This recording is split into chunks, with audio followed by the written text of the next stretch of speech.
Hello, smart drivers. Talking to you today about nighttime driving. We lose half our ability to see at night. So, we're going to give you tips and techniques and strategies to be a safer, smarter driver at night. As I said in the introduction, we lose half of our ability to see at night. And the farther you get away from street lights in the city, the more you're going to rely on the headlights on your vehicle, and they are just a poor substitute. Once you get out into the darkness of the countryside and rural areas, it's going to be really difficult to see, and you're going to have to rely on other landmarks to locate the roadway at night. As one smart driver said some years ago, driving at night is like driving on another planet, because it is. That's the best analogy that I can come up with, and I want to thank that smart driver for that analogy about driving at night. All right, so those of you new to Smart Drive Test, my name is Rick August. I was a truck driver in the 1990s, drove for Greyhound in one of the regional bus lines in Australia while I was living there in the early 2000s. I became a licensed commercial driving instructor in 1997. Most of my experiences with big trucks, buses, air brakes, logbooks, those types of things.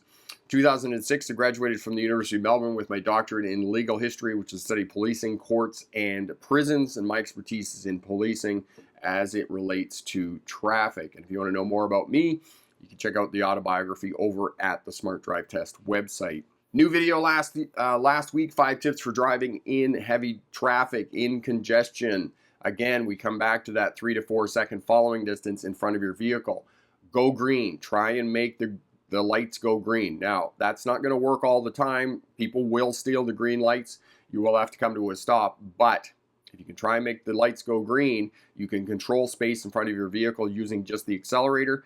That is going to make you less stressed when you're driving in heavy traffic. You're going to be more relaxed. You're not going to be up on other vehicles and those types of things, and you're going to get there at almost the same time as anybody else who's trying to drive aggressive and changing lanes and speeding and getting through traffic and those types of things. You're going to get there in almost the same amount of time. So have a look at that. Again, the link for that is down in the description. All right, intimidating. Driving at night is intimidating because you lose half your ability to see at night.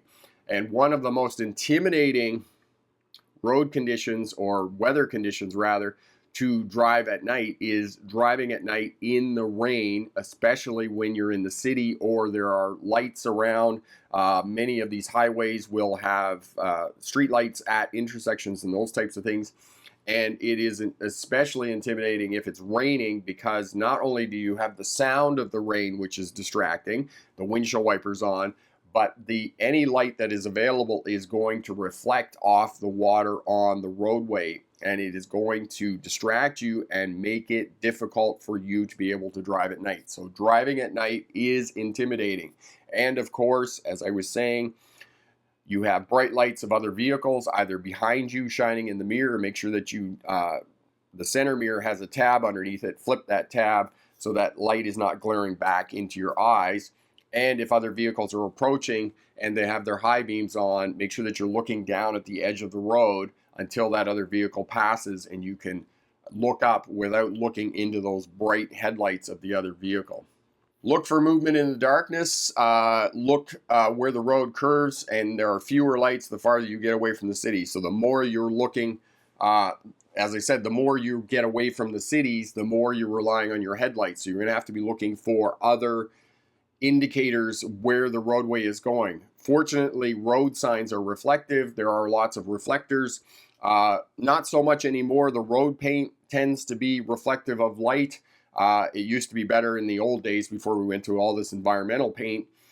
It actually had glass in it, but we don't put glass in the road paint anymore, so you don't get the reflection of the headlights off the roadway to indicate where you're going. But technology is obviously coming, that they're going to improve this.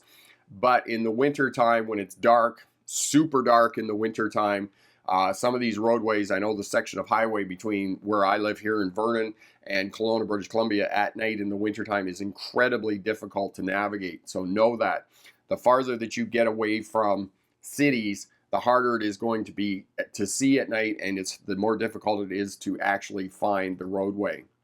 All right, fatigue management. Okay, we have circadian rhythms. We have kind of 2 dips during the day, 3 to 5 in the afternoon. And then again, 3 to 5 in the morning, AM, middle of the night, where you're going to feel really tired because your body is conditioned to sleep. So you know this if you're driving at these times of the night, and what can you do to keep yourself awake if you're driving. When I was driving truck in the 1990s, if I started chewing my fingernails, I knew that I had about 10 minutes I had to get off the road because I was going to fall asleep. Talking to other people in the vehicle, that will help you stay awake. Eating will help you stay awake, chewing on carrots, rice cakes, those types of things. Now, if you are tired, go into a rest area, lock the doors, get some sleep. No, police officers will not harass you in a rest area if you're getting a bit of sleep. They would rather have you in there sleeping than being dangerous out on the roadway and driving when you're tired.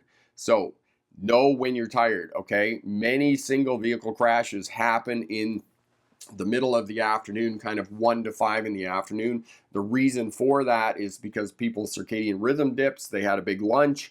They're driving the vehicle. It's nice and warm in the vehicle. There's really nothing going on. They're out on the highway. They're on cruise control. They're bored. They fall asleep. They drive off the road in the middle of the afternoon. So this happens as well.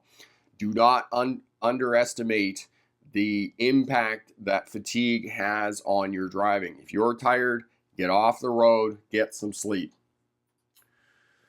Sunrise and sunset. This is the most dangerous light condition in which you will drive because you have a bright sky and a dark landscape. And this usually happens in the afternoon during sunset.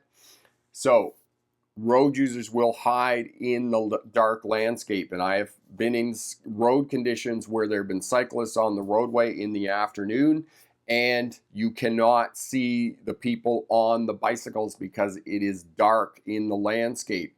And there's a bright sky. Your eyes are adjusted to the light in the bright sky. So know that. As well, in the late afternoon during sunset, and of course we all have cell phones now. You can just go into your weather app and look when sunset is. You're going to get glaring sun, and that is also going to be very blinding to those of you who are driving. You could put your sun visor down, put on good quality sunglasses, look for the landmarks, the same landmarks that I'm going to explain to you here for night driving and keeping yourself safe. As Rawson said, turn your dash lights down to the lowest setting that you can tolerate, especially if you're driving on highways at night. When I was on cruise control in the big truck and I was driving on interstates through the US, I would turn them almost off and I wouldn't have them on. The other problem with this is that many of the newer vehicles, late models in the last 10 years, they have this huge telematic screen in the middle of the dash. My vehicle, I've retrofitted the stereo. It has these blue lights on, which I really wish that I could disconnect because they are extremely distracting at night. And unfortunately, I cannot dim them or turn them down on the stereo. So dash lights, turn them down as low as you can. I know that you get in some vehicles and it is just this array of Las Vegas Strip lights in the vehicle, and that is going to cause fatigue. It's going to cause distraction because your eyes are drawn naturally down to the light. So I cannot overemphasize turn down your dash lights as much as you can at night. Figure out where the switch is to do that on your vehicle. And if you can't find it, Google it, look in your owner's manual to figure out where that is. All right, the farther you get away from cities, the more you're going to rely on your lights, and you're going to have to figure out where the roadway is going. Most roadways, as you can see here, will have a fog line on the outer edge of the roadway, which is going to make it easier to locate the roadway. Use your high beams whenever you can. Look up at the sky here to figure out where the roadway is going. You can see here the bit of sky that the roadway is curving around to the right. Road signs are often near the roadway and are reflective and will help you locate the roadway as well. Look for other traffic. Other traffic is going to drive on the roadway for the most part, at least we hope. So other traffic, look for intersections. Most intersections will be lit by street lamps if it's a major highway and roadway and those types of things. So look for those as well. Look for houses along the roadway, and that will help you as well. And then cross traffic. All of that is going to help you out with locating the roadway at night. So houses along the roadway, lights to mark the roadway, intersections, look for the cross traffic, and then of course traffic All of this is going to give you an indicator of where the road is turning and what curves and whatnot. And then, of course, the most important clue to where the road is going at night is going to be traffic signs, right? Pay attention to the traffic signs.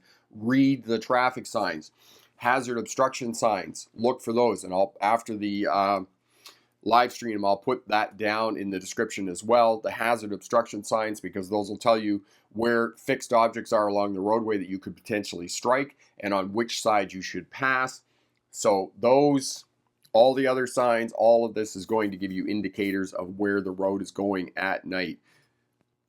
All right, outline of geography, other traffic, intersections, traffic signs, map, and track where other road users are. So if you're approaching an intersection and you look off to the right in the distance and you see a vehicle approaching the intersection or traveling in the same direction that's going to intersect with you, track that other vehicle and see when the two of you are coming towards the intersection. Is that person slowing down at the intersection if you are on the major road and they are on the minor road?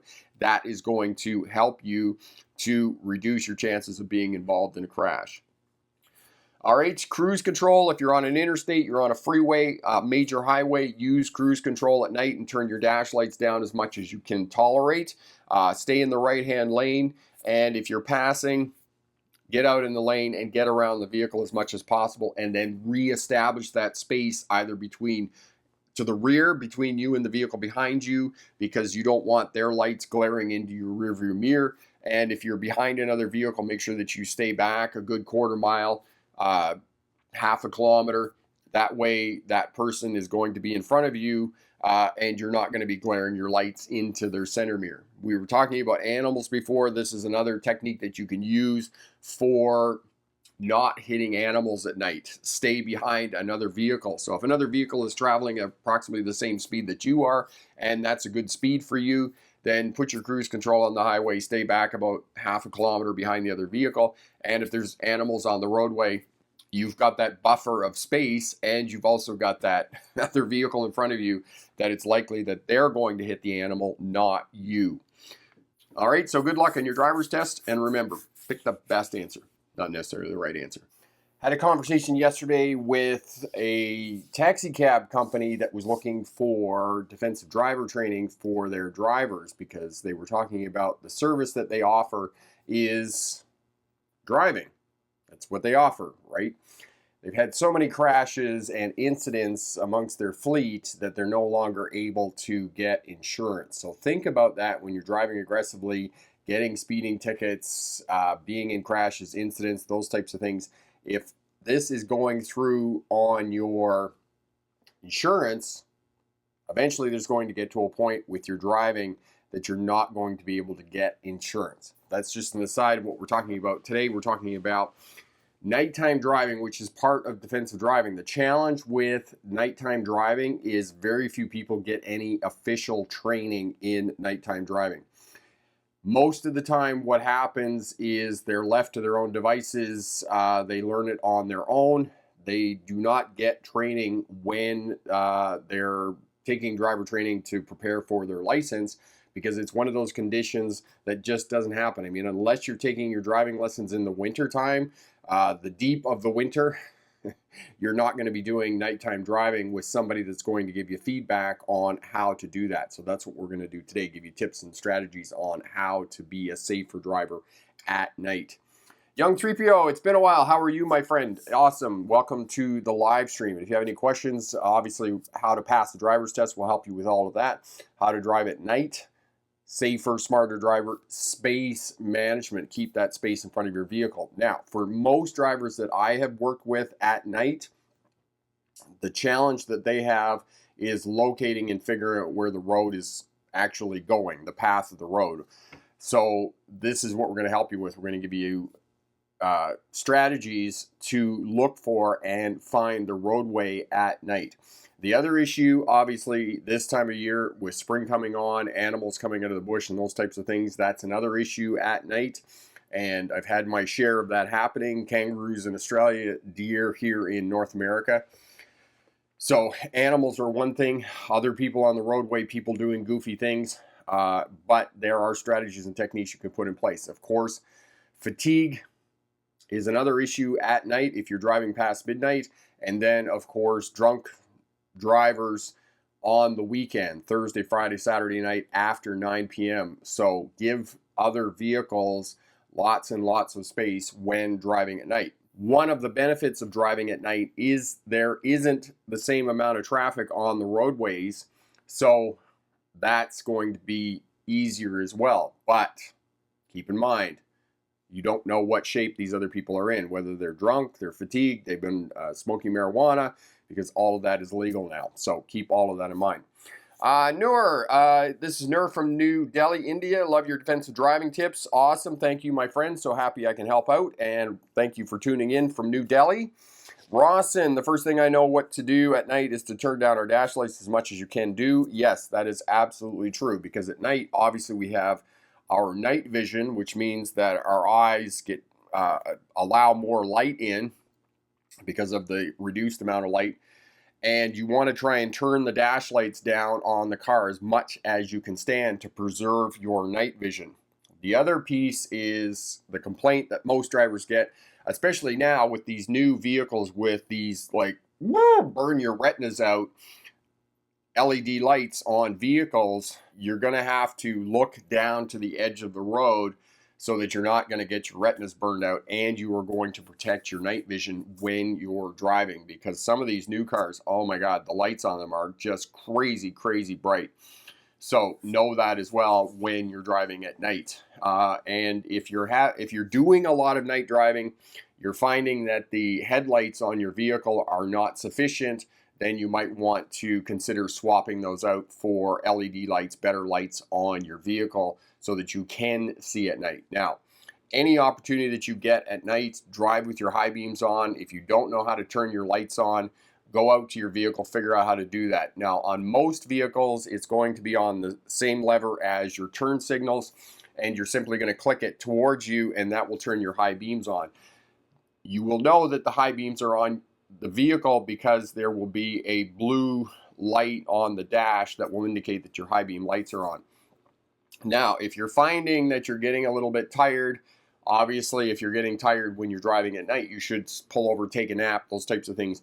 But if you're finding that you're not turning your high beams off when other vehicles are approaching, it might be time to get off the road and maybe take a nap, or consider, sleeping overnight and then continuing your journey in the morning, because that's one of the first indicators that you're getting tired, is you're forgetting to turn your high beams off when you're driving at night. There are other indicators as well, but that's one of the first indicators that you could be too tired to drive at night.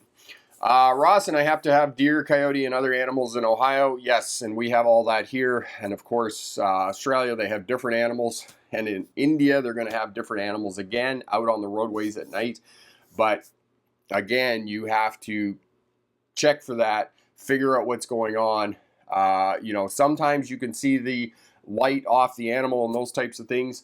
But in my experience, if animals step out on the roadway in front of you, it's going to be very difficult to avoid those animals on the roadway at night. Epic is here. Daytime stream, another thing you would encounter during the nighttime drive. Heavy construction work. In the case of PennDOT, they close single lanes, forcing you to zipper merge. Okay. Zipper merge. Hate the zipper merge. Absolutely hate it. It doesn't work.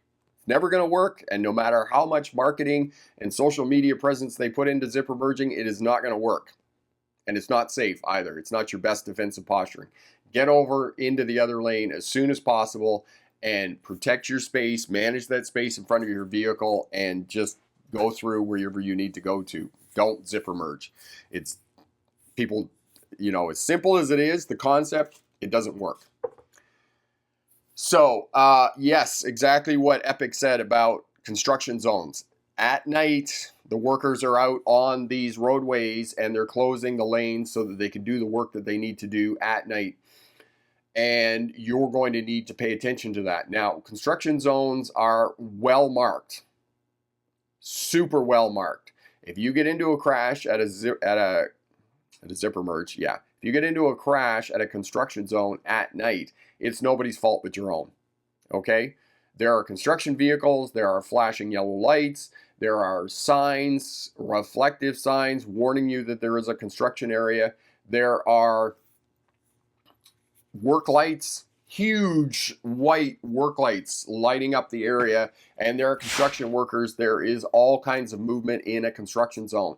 As well, in most states and most provinces, in a construction zone, fines are doubled when workers are present. There is absolutely no excuse for drivers to be speeding in a construction zone or getting into a crash and misunderstanding what is going on.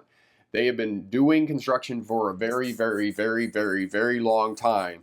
And when road conditions change, there are temporary signs put in place by engineers who do this closure of lanes and the assignment of signs along these stretches of roadways to warn traffic and drivers and road users that the road is going to be closed.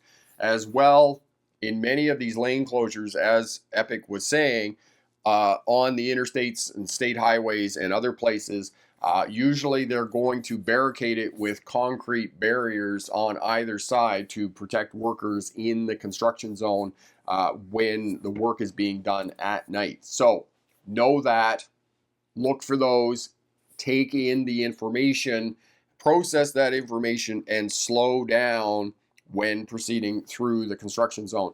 Pay attention to traffic lights, because many of these bridges on minor rural roads will have traffic lights in place now, which is replacing the flagger, because obviously the bridge, one of the lanes is going to be closed on the bridge. They're doing work on it.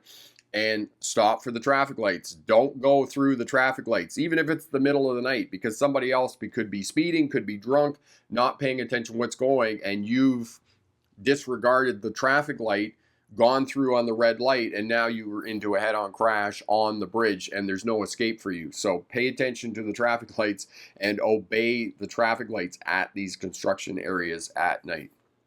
Ross, driving in the city at night is easy because of the street lights. Yes, it is. And not only because of the street lights, Rawson, but because of traffic lights and the ambient light, which is the light that's coming from stores, overhead street lights, those types of things. All of that makes, it fairly easy to be driving at night. Now, there are some places, and there's a place right here in the wintertime when it's dark, and I'm coming back from jiu-jitsu.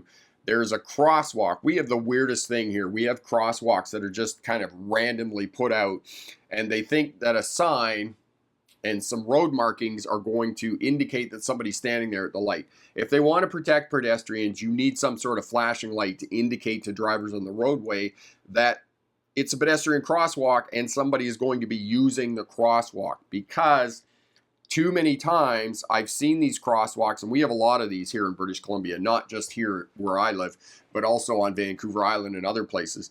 And the pedestrians are standing there. This one is just past an intersection, and I've been there. It's been a couple of times I've gone through this pedestrian crosswalk, and the traffic on the other side will be flashing their lights, and you're like, why are they flashing their lights? And then you get up there and you realize, oh my God, there's a pedestrian there waiting to cross. So there are times that pedestrians are going to be hit at night. The reason they're hit at night is because the drivers don't see them. It's not because they're doing something goofy, or it was negligence on the part of the driver, or the driver was drunk or on drugs, or those types of things. It was simply because the driver did not see the pedestrian. So you as pedestrians, I'm speaking to the pedestrians now, I too am a pedestrian, and I too am guilty of wearing dark clothes at night and walking around. But when I am walking around at night in my dark clothes as a pedestrian, I never trust a vehicle. I never trust drivers. I have had to jump off the road at night in my residential area because drivers will making left-hand turns and they will completely cut the corner off. In other words, when they're making the left-hand turn, they're completely in the right-hand lane going around the corner. And there was one time some months ago that I had to jump right into the snowbank. It was wintertime. It was dark. The driver cut the corner off on a left-hand turn. I was standing there at the corner, and I jumped into the snowbank so I didn't get struck.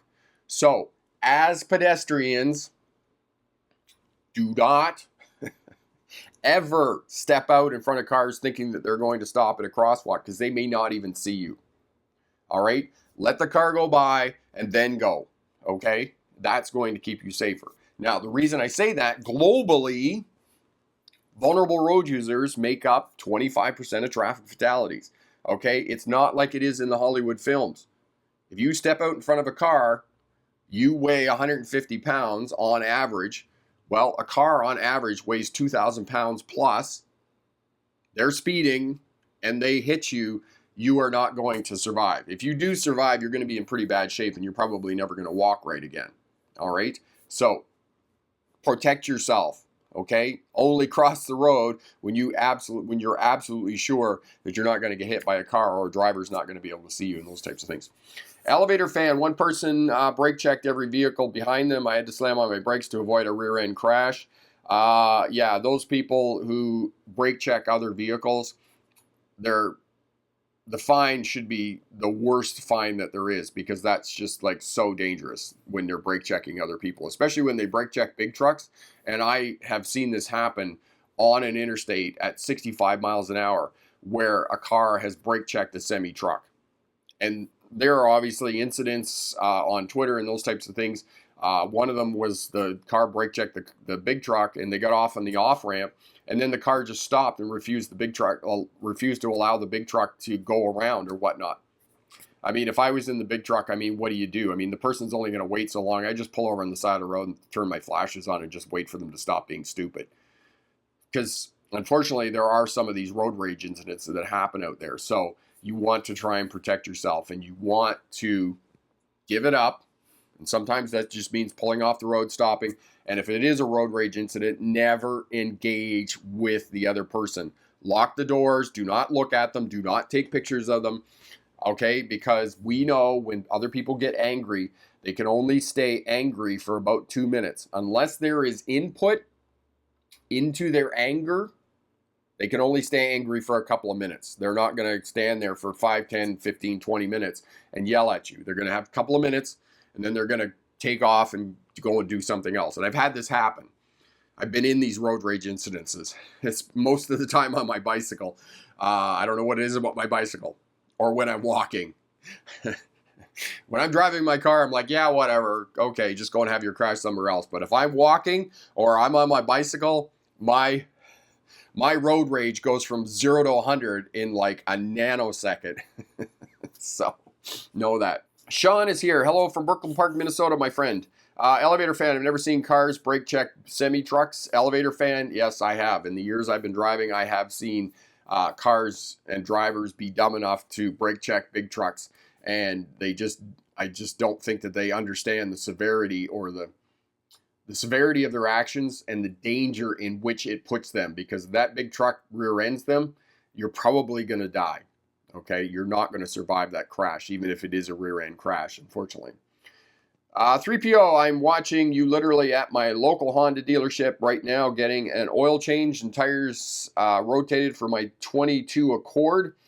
They want to charge me $123. Do you think this is a ripoff? For an oil change, you're getting an oil change, tires rotated. No, that sounds about right. $123. Which Honda dealership? Okay, remind me where you are again in the world, because $123. No, that doesn't sound. It doesn't sound crazy at all. Because Tracy just had the Audi, and yesterday she changed the winters over to the summers, and it was $70, including tax. So I know that tire rotation is $40, and I know an oil change is going to be the remainder of that. Now, I'm guessing on the tire rotation on the $40. And an oil change now, I don't know. Maybe some other smart drivers can tell me, because I don't take my vehicle in to get an oil change. But I know that for me to buy a jug of oil and for me to buy a filter for the buggy is now $45. And I'm in Canada, right? And I mean, I know a lot of other people in Canada are going to say the same thing. So if I was to take my vehicle somewhere else and get them to do the oil change, I know that it would be $100, $120 to change the oil in the buggy. Northern Virginia, 30 minutes from DC. Okay, yes. Okay, so you're in Virginia. Yes, so $123. I'm thinking that's about right for a tire rotation and an oil change with a filter. And you're at the dealership. Yeah, that's what it's going to be. Now, me personally, I probably wouldn't take my car to a dealership to get an oil change and tire rotation done. Is there a reason you're at the dealership to get that work done? Because there are many qualified technicians, automotive technicians. They're not mechanics. We call them automotive technicians, according to my brother. If I call them mechanics when I'm standing in the shop, everybody's like, what's a mechanic? Yes, an automotive technician is you. You is an automotive technician. My friend Klaus is here. How are you doing? Awesome. And Rawson, my car is a 2020 Ford Escape, and I named it the Rawson Mobile. That's a good name. The buggy, the original name of the buggy is Princess Orange Blackout. The kids named it, of course, 10 years ago when they were 3 and 5. So that's the official name of the buggy. It's the Princess Orange Blackout. So there you go. Sean, watch out for cars with no lights at night. Yes, there are some people who will not turn their headlights on at night. The issue with some of these vehicles now, we were talking about raining and driving at night, is that the headlights have an auto setting on them. So as soon as the light dims to a certain level, the headlights will turn on. When you're driving in rain, many of these people simply leave their headlights on auto, but the light does not dim enough. I don't know what they measure light density in, like how bright it is. Yes, I do. Kelvin, 5,500 Kelvin. And I'm not going to use that. I just know it's 5,500 Kelvin because of studio lights. 5,500 Kelvin is equivalent to sunshine. So once you get to a certain dimness in light, the headlights will go on automatically. But when it's raining, it doesn't go dim enough for the headlights to go on, so you don't have any taillights.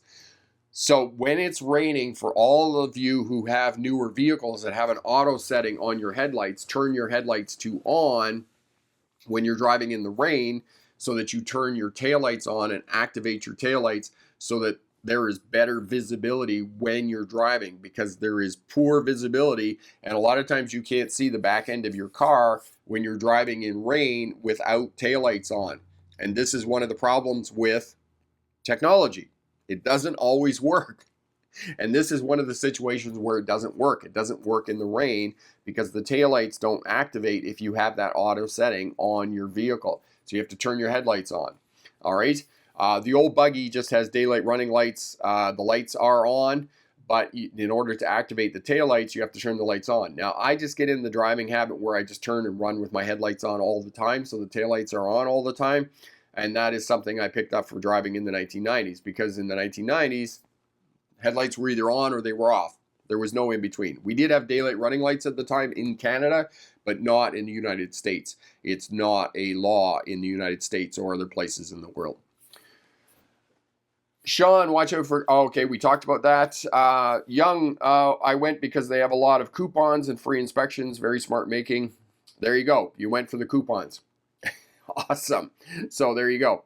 Elevator, I have my high beams on when driving it in the rain at night.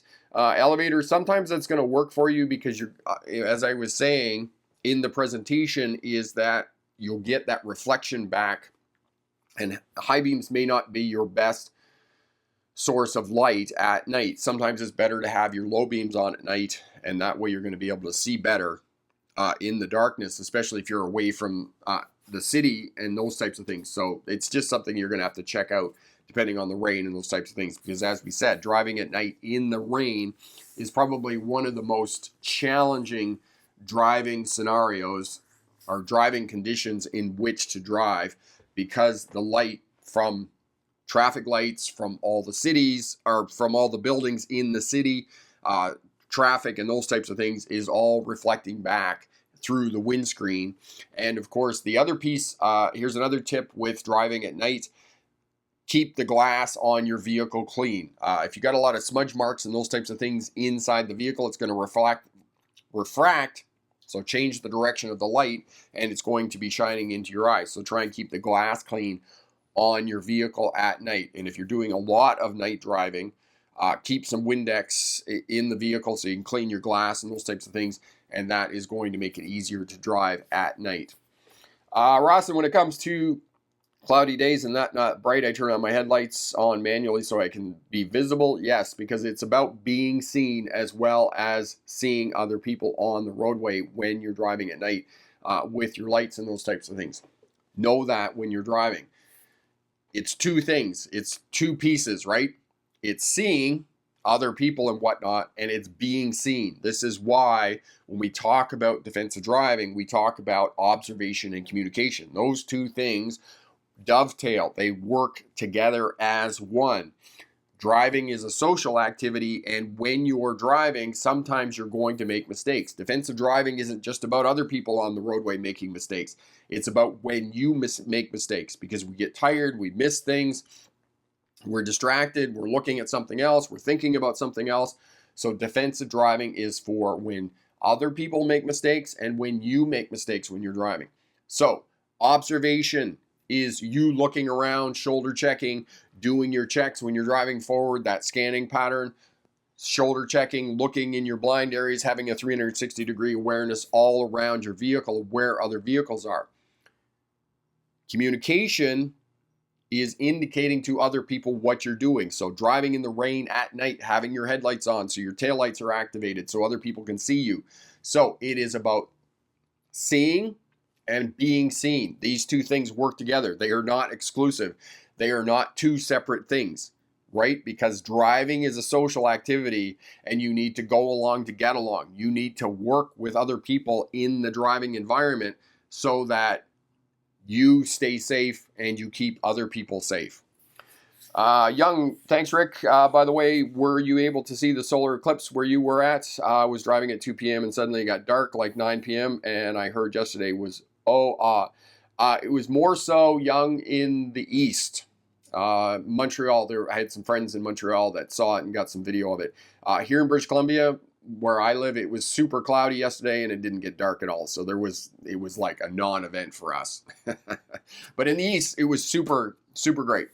Klaus, I have the daylight running lights in my Skoda, but keeping it on the one position, you'll be seen better for other road users. Yes, absolutely. And in many states in the U.S., in America, they have windshield wipers on, lights on rules. Okay, that's simply a law. And it's actually a really good defensive driving rule as well. If you have your windshield wipers on, turn your headlights on. Okay, they just work together and it will help you to be seen when you're driving. And again, I come back to keeping the glass clean in your vehicle because it's one of those things, the vehicle gets a little bit dirty and those types of things. And the next thing you know, you can't see out of the wing mirrors, the side mirrors on your vehicle. You can't see out through the passenger and those types of things. So you want to try and keep the glass clean. And it doesn't take very long to clean the glass, 5 minutes, right? So keep that in the vehicle. And when I used to drive truck, we had all that stuff in the vehicle because especially in the winter time, you get into a bit of rain, you get into a bit of dirt, because especially when you're driving right at the beginning and it rains a little bit, but not enough to clear everything off, you get all that dirt and sludge and smudge on the mirrors and glass and those types of things. Rawson, have you driven in the fog? I have driven in the fog before and I have my headlights on low beams. Yes, I've driven in fog and here in the mountains, and if you're in the mountains in West Virginia or you're in the mountains in Washington State, Oregon, any other places that have mountains, we have something called clouds. You actually drive in clouds. And I've had this happen a few times on high mountain passes where all of a sudden you can't see your hand in front of your face and you're like, oh, wait a minute. This isn't fog. This is a cloud. I'm driving in a cloud. That's a little weird to get used to. And I mean, I've been here a long time now, 18 years in Western Canada, and it's still very weird that I'm not driving in fog, I'm driving in a cloud. The other piece is convection fog. Advection fog and convection fog. Now, I'd have to look that up for you and put that down in the description, advection fog and convection fog. On the eastern seaboard, if you get in places like St. John's, Newfoundland, and you get into New Brunswick, and you get into Maine, and you get out on the coast, you will have very high winds with fog. And that is completely freaky because I lived in the interior. I lived in the Great Lakes area of Ontario when I grew up. And for me, fog came and it was dead quiet. There was no wind, no precipitation. It was just sits there and doesn't go anywhere. And then I visited Newfoundland and I was in Newfoundland and it is crazy wind coming off the ocean and you've got fog. You can't see your hand in front of your face. So that's a whole different weather pattern that some of us are not used to at all. Klaus, what's the time in Vernon? It's 7:40 here. Yes, it is 9:40 p.m. Or not 9:40 p.m. 9:40 a.m. You guys there in Germany and the rest of Europe are about 8 hours ahead of us. So that's what time it is. And that's what I'm going to start doing, Klaus, is I'm going to start doing this live stream for our European smart drivers and helping them out and keeping them safe. So you don't have to stay up till 1, 2 o'clock in the morning to catch the live stream. So that's what we're hoping here. We'll do this on Tuesdays. We'll do one in the morning and one in the afternoon for our European audience and European smart drivers and help them out as well. And hopefully, as well, because roundabouts, and this was the other piece with the business owner of the taxi fleet was talking to me yesterday is that roundabouts are beginning to make an appearance here on the North American driving landscape. It's part and parcel of you being in Europe, right? There are roundabouts everywhere, and in China and Russia and Australia. And here in North America, it's absolutely hilarious when people cannot navigate roundabouts and they cannot figure out how to do roundabouts, right? Because it's like so many other things in the driving environment that they drop in this technology, they drop in this infrastructure, and they do not have outreach programs, public outreach programs to teach people and educate people about how to navigate these roundabouts. First and foremost, navigating a roundabout, and we're talking about multi-lane roundabouts, 2 or 3 lanes, do not be beside another vehicle. It's the same thing as turning left with 2 turning lanes. You want to stagger yourself and be in the spaces between the other vehicles. It's the same thing with a roundabout, especially big trucks. Okay, defensive posturing with big trucks. Either be behind the big truck or in front of the big truck. Do not be beside the big truck. They have enormous blind areas and they cannot see you. And if you're merging out onto a highway, freeway, or an interstate, merge in behind the big truck, okay? Don't try and race it. Just merge in behind the big truck and regain your space, get yourself sorted out on the highway, and then figure out what you're going to do and pass the big truck or whatnot, okay? It's the same thing with roundabouts. Do not be beside a big truck in a roundabout, and do not be beside other vehicles, because that's when you're at a very high risk of being involved in a crash, okay? If you're going through a roundabout, be behind the other vehicle or be in front of the other vehicle. You want to be in the spaces between the other vehicles. All right? So know that. Elevator fan, we will see you later, my friend. All the best. Have fun back at work there. So, roundabouts. And the other piece about roundabouts here in North America, for those of you learning how to do roundabouts and try and navigate roundabouts, signal as you would at a conventional intersection. If you're going to go right, signal right as you're approaching the intersection. If you're going to go left, signal left as you're approaching at the intersection. If you're going to go straight through, don't signal. And this goes for not just here in North America, but it also goes for Australia, Europe, and other places. If practicable, exit. Try and signal as you're leaving the roundabout, okay? You don't have to, but try to indicate to traffic in the roundabout what you are doing, all right? And when you're on a multi-lane roundabout, if you get into that inside lane and you're moving through the roundabout and you're going to go to the 3rd exit, okay? When you get near the 3rd exit, you have to do a lane change to the outside lane to exit safely from the roundabout, okay? Don't just try and exit through. If you do, make sure that you're shoulder checking. You're figuring out what that vehicle on the inside lane is doing, because the vehicle in the inside lane may not be exiting. And if you change lanes across that lane, into that other vehicle, you could be held liable for causing a crash when exiting the roundabout. So keep yourself safe, all right? Know that on multi-lane roundabouts, you have to make lane changes, and don't make a lane change and an exit. Those are two separate maneuvers. You want to make your lane change before you get out of the roundabout to keep yourself safe. Know that, all right? So, golden rules of roundabouts. Don't be beside other vehicles in a multi-lane roundabout, and change lanes before you exit out of the roundabout. That is going to keep you safe, and that is your best defensive posturing. And there's, unfortunately, like so many other things, like ABS brakes that were introduced in the 1990s on cars, this technology was just dropped into driving, and there wasn't a whole lot of education about what was going on, or a whole lot of education about educating the average driver. And there's still many, many, many misconceptions about ABS brakes, that people think, oh, that they will stop you in a shorter distance. No, not in many situations. They will not stop you in a shorter distance. All right.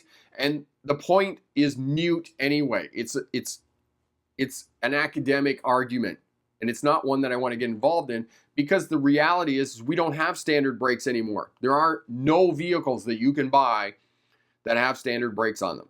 Every vehicle, even a big truck and a semi-trailer, are all going to have ABS brakes on them. So whether they stop in a shorter distance or not is pointless. It's not even an argument worth having, because all vehicles have ABS brakes. Now, they have put ABS brakes on motorcycles, and these, without a doubt, have reduced traffic crashes amongst motorcycle riders. Absolutely no doubt. All right, so know that. Just ABS. I got off on a bit of a tangent there. V, best car color to buy for safety purposes. V, I don't know. I would need to look that up for you. Okay. Maybe somebody can Google that, or one of the smart drivers here watching the live stream or watching the replay will be able to know the answer to that question about which color of vehicle to buy is going to be the best for safety purposes. Now, one piece of information that I can give you, V, the yellow cab company in New York City, and of course, this was before neon colors like the neon greens and the pinks and whatnot. The reason that yellow cab company painted their cars yellow was due to the fact that the color yellow can be seen from the farthest distance. So that was the reason that they painted their cars yellow. Now, maybe you're not a big yellow fan, but there is some basis in that argument to suggest that a yellow car is safer than other types of vehicles. Now, for me personally, every vehicle on the roadway looks the same. They're black, they're gray, they're silver, they're white. There's some dull color. They're not bright colors. And if you get a vehicle that is a bright color, a bright red car or a bright green car, they stand out. Whereas most cars on the roadway, they do not stand out. So any car that's going to be a bright color may serve you well in terms of higher visibility and higher safety. Ross, my dad has a bad habit of not signaling when he comes to turning and changing lanes. Ross, and your dad's not the only one that doesn't signal. It's just part and parcel of social driving. And Clive Owen was in a movie. He's trying to shoot him up. Yes, where he has a road rage incident because the other person didn't signal.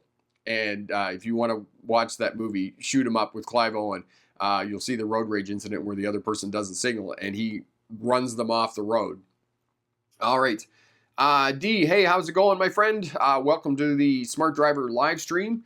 Klaus, just a side note, roundabouts were standard in the United Kingdom since the 1960s. Here in Germany, the driving, sorry for the spelling, were put in about the 1990s. Klaus, I would argue that they have been in a lot longer than the 1960s in the UK. Because in Australia, they were there since the inception of, urban planning. Roundabouts were just part and parcel of driving. And I would argue, because there was a question, I put up a question on the community tab yesterday about four-way stops. And somebody asked, why do we have four-way stops in North America? And I would argue that the reason we have four-way stops here in North America as opposed to roundabouts is the United States trying to make itself different than Europe. It doesn't want to be associated with Europe, and we're going to do it different. And this is why we don't have roundabouts. And then it took them some time to figure out and implement roundabouts here, because roundabouts are actually safer than conventional intersections. There's less points of conflict. They move more traffic per hour in terms of volume, and they reduce urban noise pollution. So there are huge benefits to roundabouts. Now, the issue with roundabouts here in North America, from what I've seen thus far, is that engineers just cannot get their head around roundabouts. For example, the worst roundabouts that were ever built were in Victoria, near the airport on Vancouver Island, the Victoria International Airport. And rather than putting in one large multi-lane roundabout, which would have done the work that they needed it to do, no, they built 3 roundabouts and an overpass instead of one. So either there's some terrible management within municipal governments, or North American road engineers simply do not understand what the purpose of roundabouts is. And it's interesting that they built it within very close proximity to a seniors community, and many of these seniors driving, there's like almost daily, and this is 10 years ago now that they built this, almost daily there's somebody who's driving the wrong way on the roundabout because of confusion. Epic, in the United States, the earliest examples of called traffic circles, some of them are light colored, like the one in downtown Pennsylvania, although you couldn't go westbound at it. Okay. V, is muscle car good for teens for first car like a Mustang? No. V, muscle cars are not good for teenagers as their first car. No, you want something like a Honda Civic or a Toyota Corolla or a RAV4 or a CRV or something like that. That's a much better car as a first car for a teenager. No, muscle cars are not good for as a first car. And my brother has a 77 Trans Am with a V8, big block V8 in it with 400 horsepower, and they don't handle well. Okay? They don't handle well. Those Mustangs and Camaros and those types of things, they don't corner well. They go in a straight line really fast, but they don't corner well. So there are better vehicles that are going to be safer for young drivers to learn on. And some years ago, I was working at an office in ICBC, the insurance company here in British Columbia, and one of the dads said that when his kids got their license, what they did was they bought a coupe, a 2-seater car.